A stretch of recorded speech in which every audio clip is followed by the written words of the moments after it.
Hello guys, কেমন আছো তোমরা সবাই? আশা করছি ভীষণ ভালো আছো। আর আমরা ওই আগের মতোই আছি, কোনো রকমের দিন কাটছে। সকাল হচ্ছে, রাত হচ্ছে, এই ভালো আসছে খবর, আবার কখনো খারাপ আসছে, এইভাবেই দিন কেটে যাচ্ছে। যাই হোক, যদিও ভগবানের উপরে সবটা ছেড়ে দিয়েছি, ভগবান যা ভালো বুঝবে সেটাই করবে। তো এইটা হচ্ছে বাবার যখন প্রথমবার শরীর খারাপটা হলো না, সেইবারের ভিডিও, যখন আমি আর মেজদি গেছিলাম বাবার সাথে দেখা করতে। তো সেদিনকে ভেবেছিলাম যে একটা ছোট্ট করে ভিডিও করব আর তোমাদের সাথে সবটা শেয়ার করব আর কি। তো দেখো, আমি আর মেজদি তো বেরিয়ে পড়লাম একদম সকাল সকাল 8টার সময় করে বেরিয়ে পড়েছিলাম, কারণ 8টা সাড়ে 8টা করে বেরিয়েছিলাম, যেহেতু গাড়িতে যাব সেই জন্য দেরি করেই বেরিয়েছিলাম। আর এদিকে সানা তো আমাদের সাথেই যাবে, আমাদেরকে ছেড়েও কোথাও যাবে না, থাকবে না, মার সাথে যাবে না, মানে মিমিদের গাড়িতে বসে উনি ঘুরবেন আর কি। তো যা হোক করে একটুখানি ওকে নিয়ে এলাম, তারপরে বড়দিকে বললাম যে নিয়ে যা, বল যে জুতোটা পরে আসবি আয়। তো সেই জন্য বড়দি বললো চল জুতোটা পরে আসবি, তখন মিমিরা দাঁড়াচ্ছে। তারপর আবার চলে এলাম। সে পরে নাকি 1 ঘন্টা ধরে নাকি সানা কান্নাকাটি করেছে, কিছুতেই নাকি তাকে ভোলানো যায়নি। তো যাই হোক, এদিকে তো আমরা বেরিয়ে পড়েছি। আর মানে মনটা তো ভীষণই খারাপ, বিশ্বাস করো। মানে বাবাকে দেখতে যাচ্ছি, বাবা এরকম শরীর খারাপ হবে কোনো দিন ভাবিনি আমরা, কোনো দিন না। মানে যে মানুষটা এত পরিশ্রম করে, যে মানুষটা সবার জ্বর ঠান্ডা লাগা মানে বড় বড় বাবার মতন এরকম রোগ যখন হয়েছে আমাদের মামাদের বা কখনো কারোর কিছু যদি হয়েছে, জেঠু জেঠিমা সবাইকে নিয়ে আমার বাবা গেছে। বাবা 1 মাস 2 মাস করে থেকে এসছে এই ঘর সংসার ব্যবসা পত্র ছেড়ে, কিন্তু তাকে আজকে সবাই মিলে দেখতে যাচ্ছি বা তার কাছে আছি, এইটা ভাবলেই না কীরকম যেন একটা মানে মনের মধ্যে হয়ে যাচ্ছে, ভালো লাগছে না কিছু। তো যাই হোক, এভাবেই আমরা যাচ্ছিলাম। আর গাড়ি করে যাচ্ছিলাম কারণ কেন বলো তো, আসলে আজকে ছোটো মামা, মানে আমার ছোটো মামার মেয়ে বোনের আজকে একটা পরীক্ষা ছিল আর কি, এক্সাম ছিল। সেই পরীক্ষাটা কলকাতাতেই ছিল, তো সেই জন্য ও যাচ্ছিলো পরীক্ষা দিতে, মাইমাও যাচ্ছিল। তো বললাম তাহলে আমরাও যাই, বাবাকে দেখে নেব, বাসে ট্রেনে আর যেতে হবে না, সেই কারণে। আর এদিকে আমার গাড়িতে উঠলে প্রথম সকালবেলা আমি সেরকমভাবে কিছু খাই না, ওই জলমুড়ি খাই, কিন্তু এত পরিমাণে মাথা ঘোরে, এত আগে না এই জিনিসটা হতো না, কিন্তু এখন গাড়িতে চাপলে এত মাথা ঘোরে, এত গা গোলায়, বমি পায়, মানে কিছু বলার নেই। মানে শুধু চুপচাপ বসে থাকি, কথা বললেও কষ্ট, যেন কি বলবো, বিচ্ছিরি, ঘুমও পায় না, অথচ কি যে কষ্ট লাগে মানে কিছু বলার নেই। আমার চোখ মুখ দেখে বুঝতে পারছো। তো ভীষণই কষ্ট হচ্ছিল।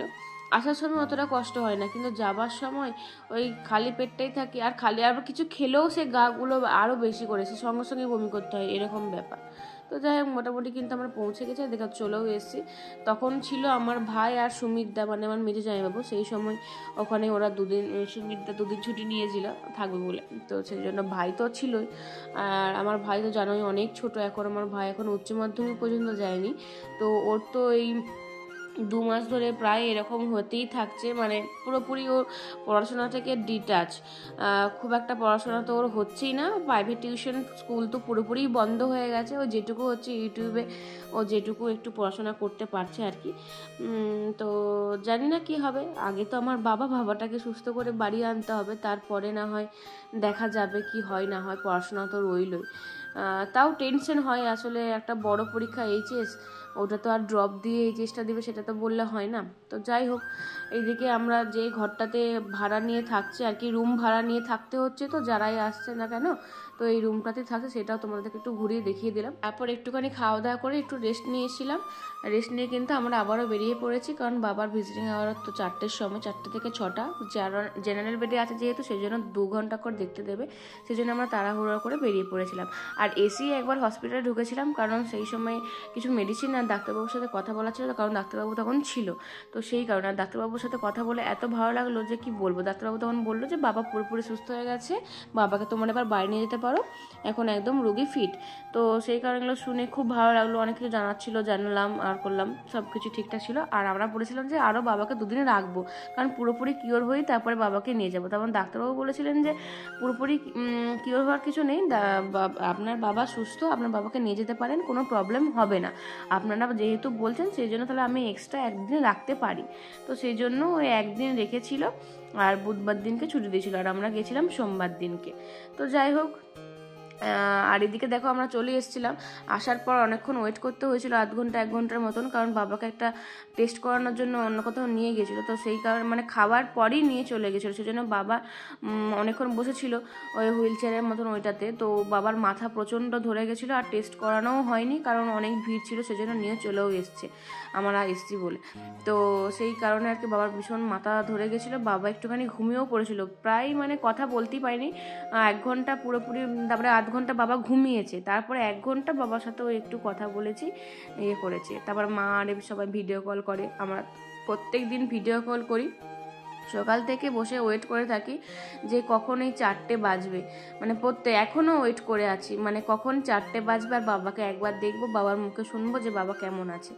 তো এইটাই, বাবাকে দেখে এত কষ্ট হচ্ছিল প্রথমেই যখন এলো, তারপর তো চুল টুল একটু আঁচড়ে দিলাম, নাহলে কেমন জানি লাগছিল একটা, তারপরে চশমা টশমা পরিয়ে দিলাম, তারপরে বাবা বসে একটু মাসাজ করে দিয়ে একটু যন্ত্রণা হচ্ছে ঘাড়ে হাতে, কতদিন মানে বসে আছে তো, তাই সেরকম হাঁটাহাঁটি করছে, হাঁটাহাঁটি করাচ্ছিল, তাও অতটাও তো আর করতে পারে না ঘরের মতন, সেই জন্য। তারপরে একটু পাটা টিপে দিচ্ছিলাম, আর মেজ দিয়ে ঘাড় মাথা এগুলো টিপে দিচ্ছিলো, জামাইবাবুও মাথাটা এসে প্রথমেই টিপে দিয়েছিল, কারণ মাথাটা প্রচণ্ড ধরেছিল, বলছিল মাথা তুলতে পারছিল না। তারপরে একটুখানি ঘুম থেকে উঠে তারপরে আমার সাথে কথা বলা হাসাহাসি একটুখানি করছিল, আবারও ভিক্স দিয়ে একটু মাসাজ করে দিচ্ছিল।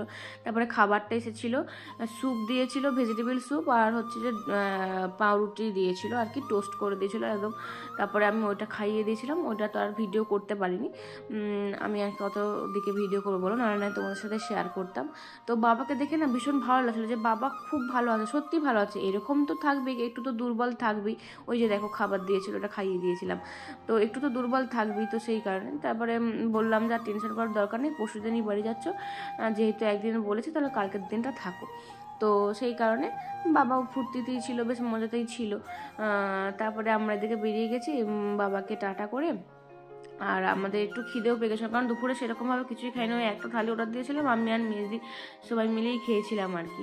তো তারপরে একটু খিদে পেয়ে যেতে, কারণ কখন এখন 11টায় বাড়ি পৌঁছাবো, তো বোনেরা এখনও আসেনি পরীক্ষা দিয়ে, তো সেই কারণে দাদা বলে তাহলে তোরা কিছু খেয়ে নে। তো এখানে সেরকম কিছুই পাওয়া যাচ্ছিল না, একদম রুবির সামনে এই মোমোর দোকান, একটু স্যান্ডউইচের দোকানই ছিল, আমি বললাম তাহলে মোমোটা নিই, আর মেজদি বলে তাহলে স্যান্ডউইচটা আমি নিচ্ছি। আর এদিকে আমার একটা পিস্তত দাদার মেয়েও এসেছিলো বাবার সাথে দেখা করতে, দিশা, ওকেও একটু বললাম তুইও কিছু খেয়ে নে, অনেকক্ষণ এসে দাঁড়িয়েছিল তো, তো সেই কারণে। আর আমার মুখ চোখের দেখে উপস্থিত দেখে বুঝতেই পারছো কতটা বিধ্বস্ত হয়ে গেছি। তো যাই হোক, বাবাকে দেখে কখনো তো ভাবতেই পারিনি যে বাবার আবারও এরকম শরীর খারাপ হয়ে যাবে, বাবাকে আবারও যেতে হবে। আসলে এই সেপ্টোসেমিয়া রোগটাই এরকম, রক্তে বিষ হয়ে যাচ্ছে, মানে এই আর একটা ব্যাকটেরিয়াকে তো কখনো ভেতরে মারা যায় না, ব্যাকটেরিয়াকে কখনো এই অ্যান্টিবায়োটিক দিয়ে মানে নিস্তেজ করে দেওয়া যায়, কখনো সে কিন্তু সুপ্ত অবস্থাতেই কোথাও না কোথাও রয়ে গেছে, সে কখনো অ্যাক্টিভ হয়ে যাচ্ছে, ওই অ্যাক্টিভ হয়ে গেলেই তো বিপদ হয়ে যাচ্ছে, কিছুক্ষণ সময় পেয়ে গেলেই না, 2-1 ঘন্টা সময় পেয়ে গেলেই সে সব কিছু নিস্তেজ করে দিচ্ছে, সব কিছু অর্গ্যানগুলোকে নষ্ট করে দিচ্ছে। তো ওর জন্যই প্রবলেম, বাড়ি আনলে তো ওটাই ভীষণ ভয় লাগছে, সেই জন্য এখন বাবাকে তো বাড়ি আনবোই না, কিছুদিন রাখবো। তো চলো আজকের মতন ভিডিওটা এই পর্যন্ত, দেখা হচ্ছে পরের ব্লগে, বাই।